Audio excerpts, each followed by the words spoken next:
مرکز کی شان و شوکت احمد رضا کی رنگت، علم و ادب کا دھارا ہے جامعہ ہمارا، علم و ادب کا دھارا ہے جامعہ ہمارا۔ بسم اللہ الرحمن الرحیم۔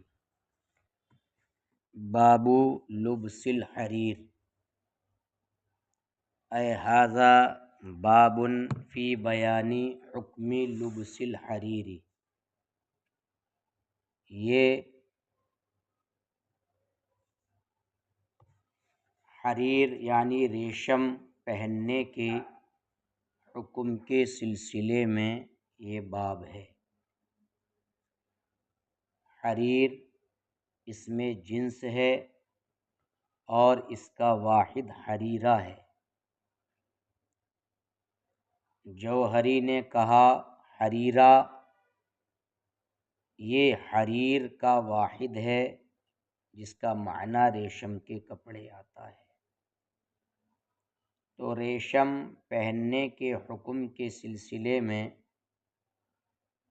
یہ باب باندھا ہے صاحب کتاب نے۔ اس میں بھی چند فریق سامنے آئے ہیں۔ سب سے پہلی جو جماعت ہے حضرت عبداللہ بن ابی ملیکہ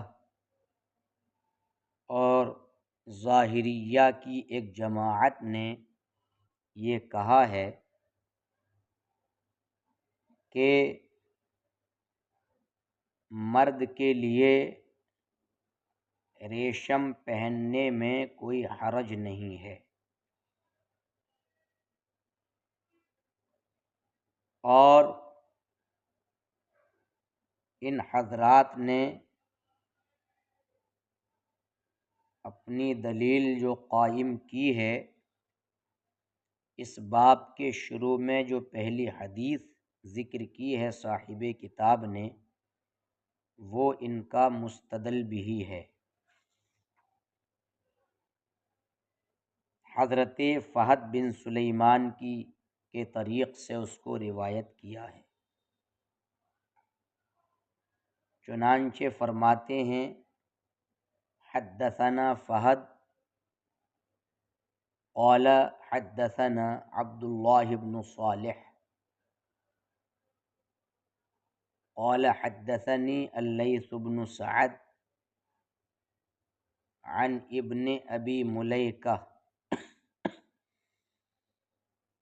ابن ابی ملیکہ یہ عبداللہ بن ابی ملیکہ ہیں، اور ان کا نام زہیر بن عبداللہ ابو بکر قاضی مکی ہے، اور یہ عبداللہ بن زبیر رضی اللہ تعالی عنہما کے قاضی تھے اور آپ کے مؤذن تھے۔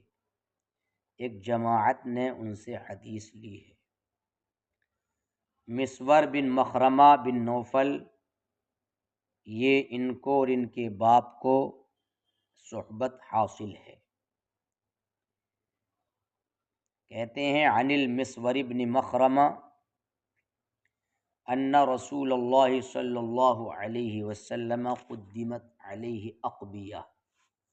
اقبیہ یہ قبا کی جمع ہے، اور جوہری نے کہا قبا القباء الذی یلبس، وہ جو پہنی جاتی ہے اس کو قبا کہتے ہیں، اور اس کی جمع اقبیہ آتی ہے۔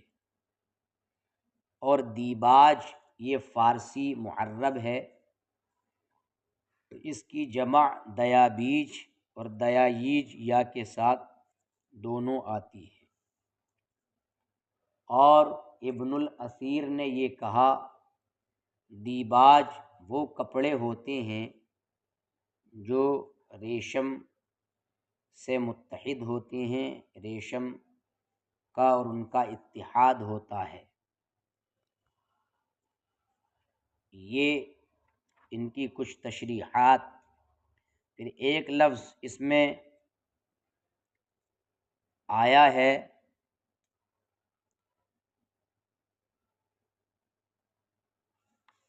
یعنی ذرہ یا ذرو سے مزرورہ بٹن لگانا اور بٹن کو قاعدے سے مضبوطی سے باندھنا۔ تو دیکھیے آپ نبی کریم صلی اللہ تعالی علیہ وسلم کی بارگاہ میں چند قبائیں پیش کی گئیں۔ فبلغ ذلك اباہ مخرمہ، تو یہ اس بات کی اطلاع ان کے والد مخرمہ کو پہنچی کہ آپ نے قبائیں عطا کی ہیں، آپ کی بارگاہ میں قبائیں آئی ہیں۔ تو کہا یا بنیہ، مخرمہ بن نوفل بولے حضرت مسور سے، اپنے بیٹے سے، اے میرے بیٹے، انہ قد بلغنی ان رسول اللہ صلی اللہ علیہ وسلم قدمت علیہ اقبیہ، کہ مجھے یہ اطلاع پہنچی ہے کہ اللہ کے رسول صلی اللہ تعالی علیہ وسلم کی بارگاہ میں چند قبائیں پیش کی گئی ہیں اور آپ صلی اللہ تعالی علیہ وسلم اس کو تقسیم فرما رہے ہیں۔ فاذهب بنا الیہ، تو ہمیں ان کی طرف لے چلو، ان کی بارگاہ میں ہمیں بھی لے چلو۔ کہتے ہیں فذهبنا، ہم گئے، فوجدنا رسول اللہ صلی اللہ علیہ وسلم فی منزلہ، تو ہم نے رسول کریم صلی اللہ تعالی علیہ وآلہ وسلم کو آپ کے کاشانے میں پایا۔ سمجھ میں بات آئی؟ تو آپ کے کاشانے میں آپ کو پایا۔ فقال لی ابی، تو میرے والد نے مجھ سے فرمایا، خود کہتے ہیں مسور رضی اللہ تعالی عنہ کہ میرے والد نے مجھ سے کہا، کیا کہا کہ یا بنی ادعو لی رسول اللہ صلی اللہ تعالی علیہ وسلم،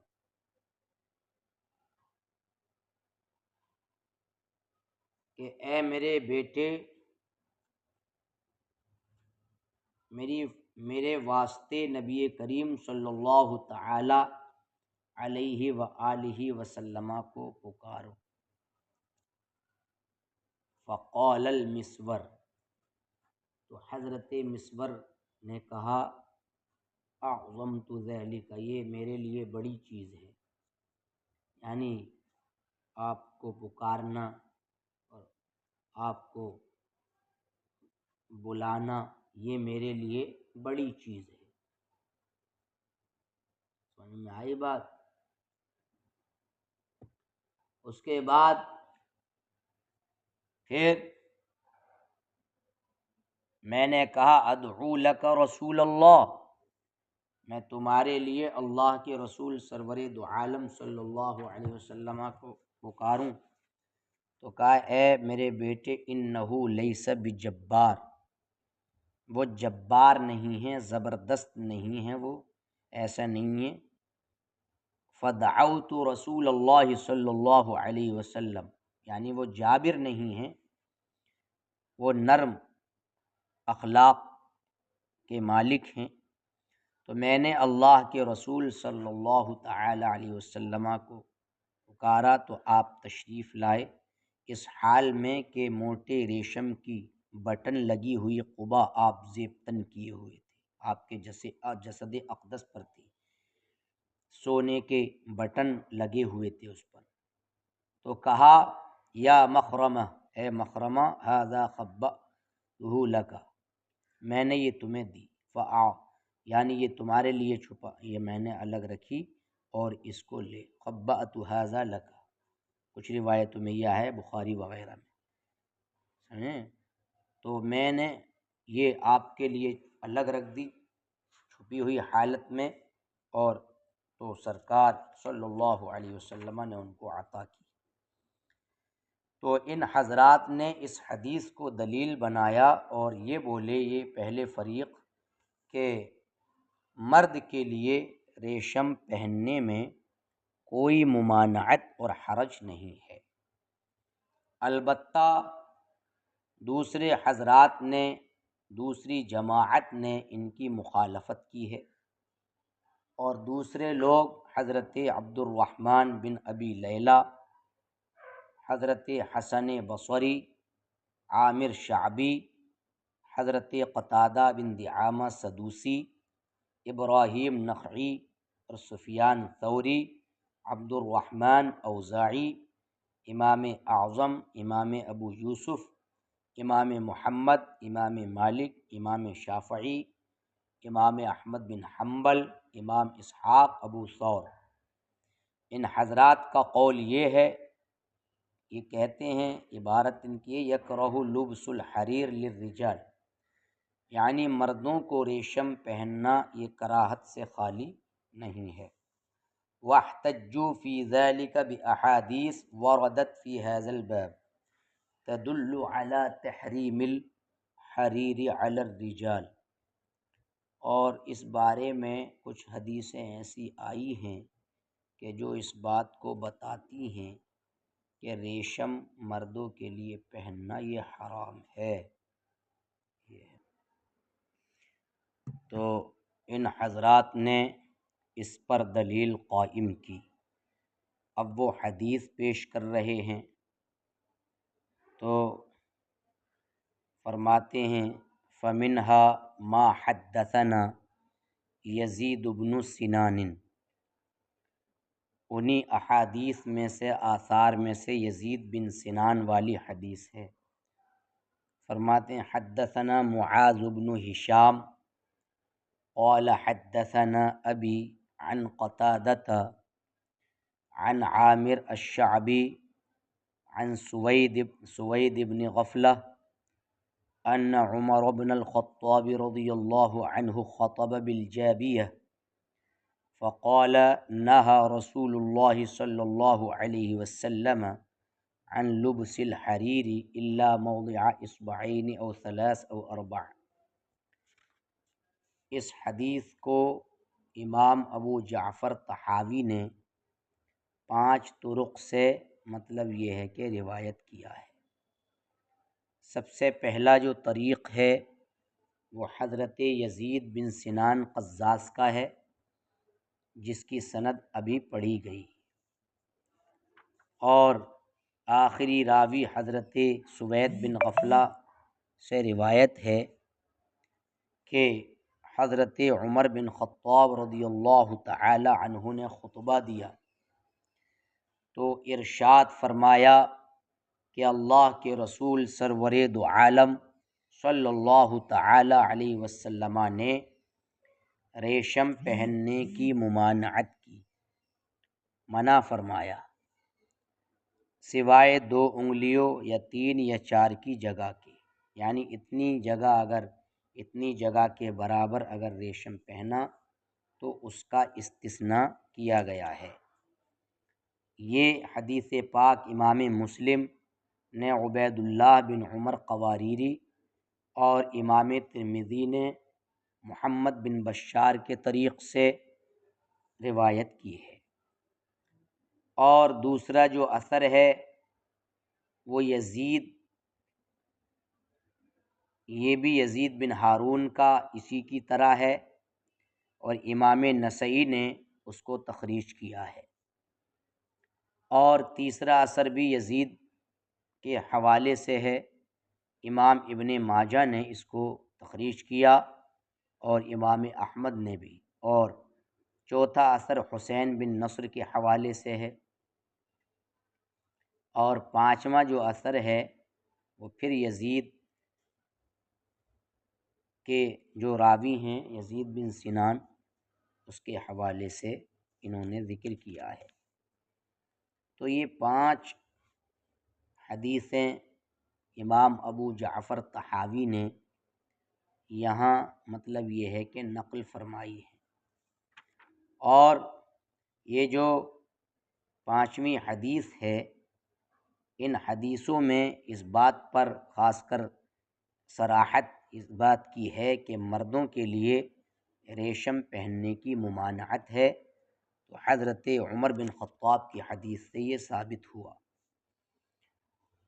تو ایک مسئلہ تو یہ بھی نکلا ان احادیث سے کہ مردوں کے لیے ریشم پہننا حرام ہے، اور دوسرا مسئلہ یہ بھی پتہ چلا کہ اگر کپڑوں کے کناروں میں ریشم 2 انگلیوں کی مقدار یا 3 انگلیوں کی مقدار یا 4 کی مقدار ہو تو اس کا استثناء ہے۔ سمجھ میں آئی بات؟ تو اس کا استثناء ہے، اور ایک لفظ اس میں آذربائیجان آیا ہے، تو وہ الف کے قصر کے ساتھ اور ذال معجمہ کے سکون کے ساتھ ہے، اور رائے محملہ کے کسرے کے ساتھ۔ اور عتبہ بن فرقد ایک راوی آئے ہیں، وہ عتبہ بن فرقد بن یربوع السلمی ہیں اور نزیل کوفہ ہیں، اور یہ حضرت عمر بن خطاب رضی اللہ تعالی عنہ کے بعد عراق کی کچھ فتوحات میں امیر تھے، سمجھے۔ اس کے بعد پھر حدیث اور بیان کی، کچھ حدیثیں، یہ تو حضرت عمر بن خطاب کی حدیث طرق 5 سے اس کو تخریج کیا۔ اب وہ حدیثیں بیان کرنا شروع کرتے ہیں کہ جو حضرت مولا علی مشکل کشا سے مطلب یہ ہے کہ روایت ہے، تو وہ بھی اس بات پر دلالت کرتی ہیں کہ مردوں کے لیے ریشم پہننا حرام ہے۔ کہتے ہیں حدثنا ابن مرزوق، یہ ابراہیم بن مرزوق ہیں، اور وہ کہتے ہیں حدثنا وہب بن جریر عن ابیہ، تو وہ اپنے باپ سے روایت کرتے ہیں، عن ابیہ یعنی ان کے باپ جریر بن حازم، اور پھر جمیل بن مرہ ہیں، تو یہ جمیل بن مرہ شیبانی مصری ہیں، اور وہ روایت کرتے ہیں ابو الوضاء، تو یہ ابو الوضاء جو ہیں عباد بن شبیب القیسی ہیں، تو ان حضرات سے یہ خود کہتے ہیں رأیت علی رضی اللہ عنہ، میں نے حضرت علی رضی اللہ تعالی عنہ کو دیکھا، ورأى علی رجل، کہ انہوں نے ایک شخص پر چمکتی چادر دیکھی، اس کے جسم پر ایسی چادر دیکھی جو چمک رہی تھی، تو دیکھنے کے بعد آپ نے فرمایا فیہ حریر، اس میں ریشم ہے، تو اس نے کہا نعم ہاں، فأخذہ فجمع ضفتیہ بین اصبعیہ فشقہ، جمع ضفتیہ کا مطلب جانبیہ، الضفہ بفتح الضاد المعجمہ وکسرها وتشدید الفاء، اس کا معنی جانب النہر فی الاصل، یعنی نہر کا کنارہ، لیکن بعد میں ہر شے کے جانب کے لیے استعارہ کر لیا گیا، تو آپ نے اس کو چادر کو لیا اور اس کے دونوں کناروں کو اپنی دونوں انگلیوں کے درمیان اکٹھا کر کے چیر ڈالا، پھاڑ ڈالا، اور فرمایا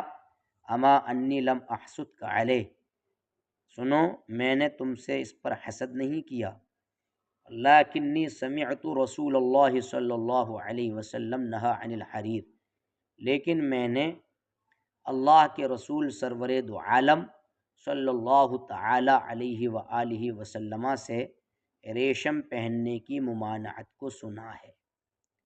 تو یہ حدیث بھی جو حضرت علی سے روایت کی گئی، اس بات پر بخوبی دلالت کر رہی ہے کہ ریشم پہننا مردوں کے حق میں یہ حرمت سے متصف ہے۔